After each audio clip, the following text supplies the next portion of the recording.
Ada satu kisah di Mijan tadi, ya, yang 70.000 orang tadi, ketika manusia disuruh untuk masuk ke dalam surga, udkhulul jannah. Berapa orang tadi? 70.000. Ada seorang manusia yang dia melakukan interruption. Ya Rob, sebentar ya Rob. Bukankah aku dahulu hidup di dunia itu beribadah untukmu, tapi kenapa engkau mengatakan masuklah ke dalam surga karena rahmatmu ya Rob? Maka Allah mengatakan, wahai malaikat, tahan orang ini. Jadi ini kisah orang yang masuk surga tanpa hisab, ya. Maka kemudian malaikat menahan satu orang ini, dan kemudian Allah memerintahkan dia untuk menghisabnya. Hisablah manusia ini. Ketika dihisab, dihitung ternyata tidak ada dosa sama sekali. Orang ini Bapak sekalian hidup di sebuah pulau. Dia lahir, dia tumbuh besar, hidup, makan dari pertanian, ya, kemudian minum dari sungai, kemudian dia tidak pernah melihat dosa, tidak melakukan dosa. Dia belajar syariat Islam di sana dengan ayahnya, lalu wafat dalam keadaan mukmin, tidak melakukan dosa sama sekali. Lalu ketika masuk akhirat, dihisab di momen ini beliau mendapatkan kursi VIP tadi, ya, masuk surga tanpa hisab. Tetapi dikatakan kepadanya, masuklah kamu ke dalam surga tanpa hisab karena rahmatmu, bukan karena rahmatku, bukan karena amalmu. Maka orang ini protes. Kenapa? Ya. Maka dihisablah orang ini, Bapak sekalian. Ternyata ditemukan ketika dihisab itu tidak ada amal baik sama sekali, tidak ada amal buruk sama sekali, semuanya baik. Maka Allah memerintahkan, kalau begitu hisablah nikmat yang aku berikan kepada matanya sebelah saja. Lalu dikumpulkanlah nikmat Allah yang diberikan kepada matanya, sebelah matanya ini ternyata lebih berat daripada amal soleh yang dia lakukan sepanjang hidupnya. Maka apa yang terjadi Bapak sekalian? Amalnya tidak mampu menandingi nikmat Allah Ta'ala, maka kemudian dia masuk ke dalam neraka. Setelah masuk ke dalam neraka, dia mengatakan, ya Rabb, kalau begitu masukkanlah aku ke dalam surga karena rahmatmu. Bapak sekalian, di sini ada poin-poin penting. Ini adalah pertanyaan yang paling lama dalam diri saya. Kenapa kalau masuk surga karena rahmat harus beribadah manusia itu? Itu yang ditanyakan oleh para sahabat, ya, kepada Nabi Shallallahu Alaihi Wasallam. Bapak sekalian, jawabannya apa? Masuk surga itu karena rahmat Allah Subhanahu Wa Taala, tetapi tinggal di surga yang paling tinggi itu karena amal manusia. Rezeki telah ditetapkan, tetapi untuk mendapat rezeki yang banyak dan baik, kita harus berusaha. Orang masuk surga karena rahmat Allah kalau dia tidak menyekutukan Allah. Hanya ada yang masuk neraka dulu, ada yang tanpa hisab, ada yang mendapatkan surga yang paling tinggi. Ini Jakarta. Kalau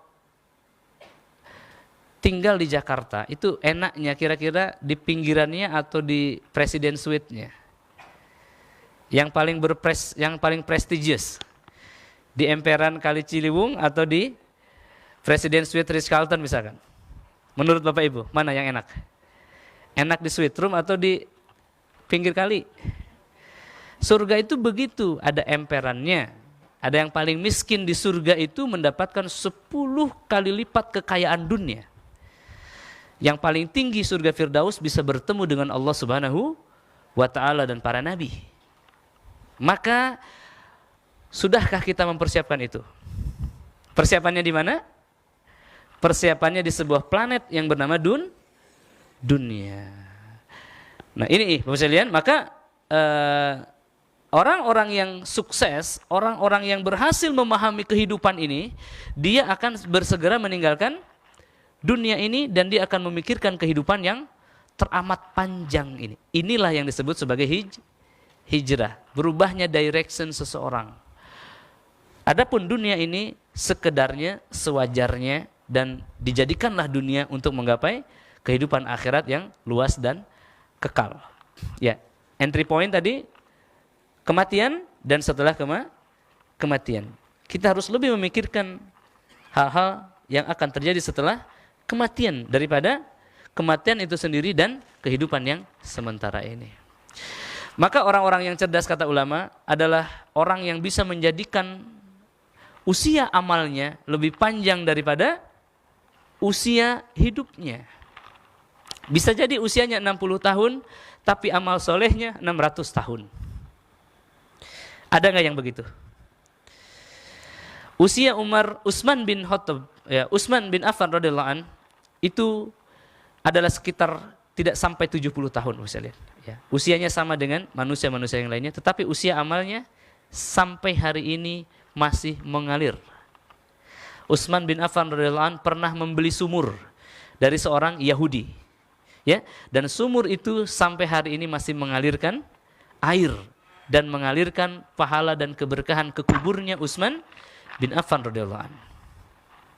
Ini ada kisah unik Bapak sekalian.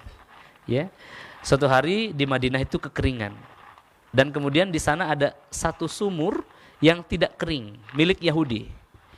Maka Yahudi itu ketika musim kering dia menaikkan harga air karena punya dia kontrol harga. Selanjutnya terdengar oleh Nabi Shallallahu Alaihi Wasallam. Nabi SAW adalah orang yang details. Dia memiliki eyes of details. Ya. Pernah suatu ketika ada seorang muslimah belanja sepatu ya di seorang Yahudi.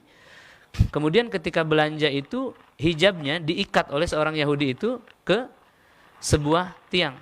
Ya, maka ketika dia menunduk, hijabnya terbuka. Maka Yahudi itu tertawa, muslimah ini menangis. Ada seorang laki-laki yang melihat itu, lalu laki-laki ini menyerang Yahudi ini sampai mati.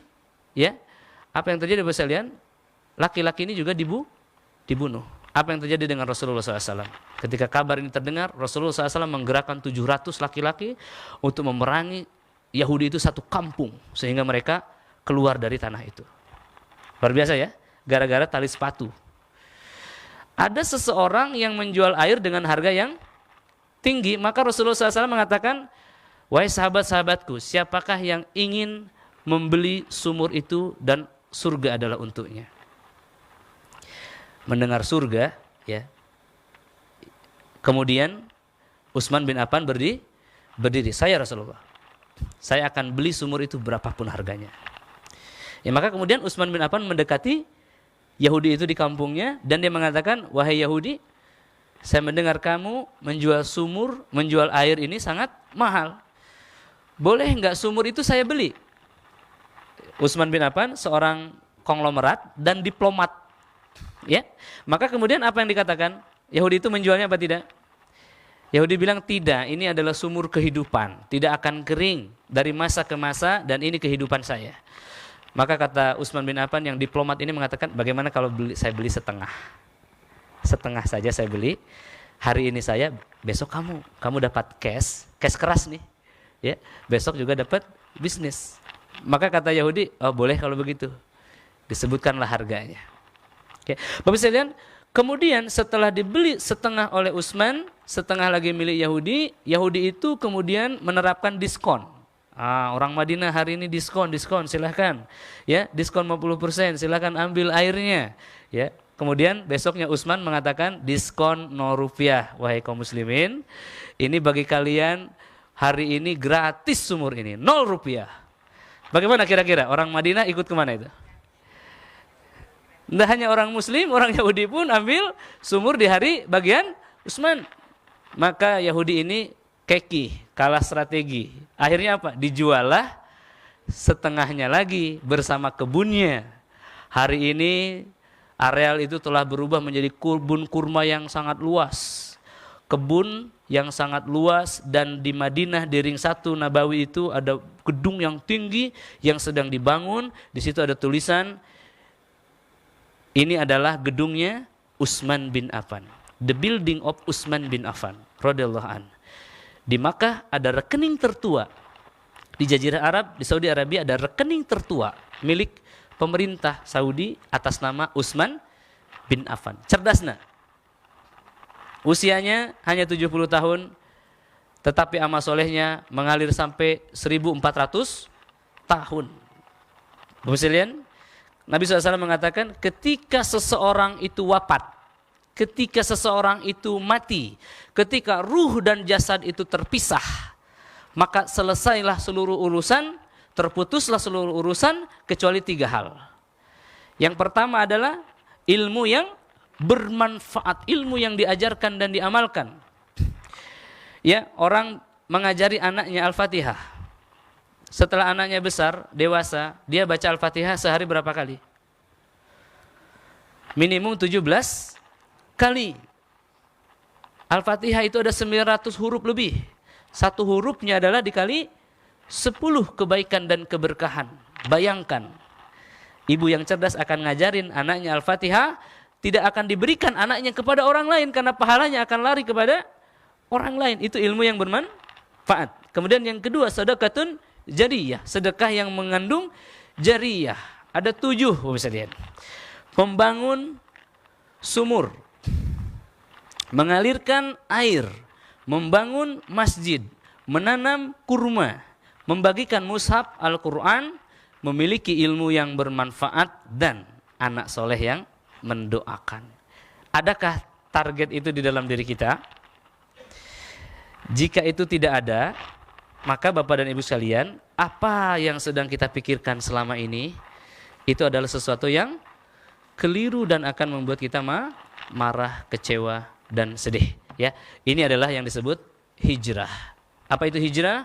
Berubahnya direction atau arah kehidupan manusia, bukan hanya memikirkan apa-apa yang ada di muka bumi, tetapi memikirkan ya sesuatu yang di luar daripada kehidupan dunia itu sendiri. Mudah-mudahan Allah Ta'ala mudahkan kita untuk berhijrah. Mudah-mudahan Allah Ta'ala istiqomahkan kita untuk berhijrah.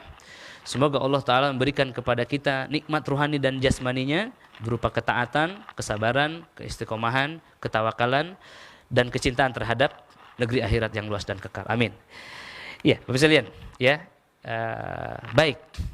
Hijrah tidak hanya pada masalah akidah, tidak masalah kehidupan, juga hijrah pada seluruh aspek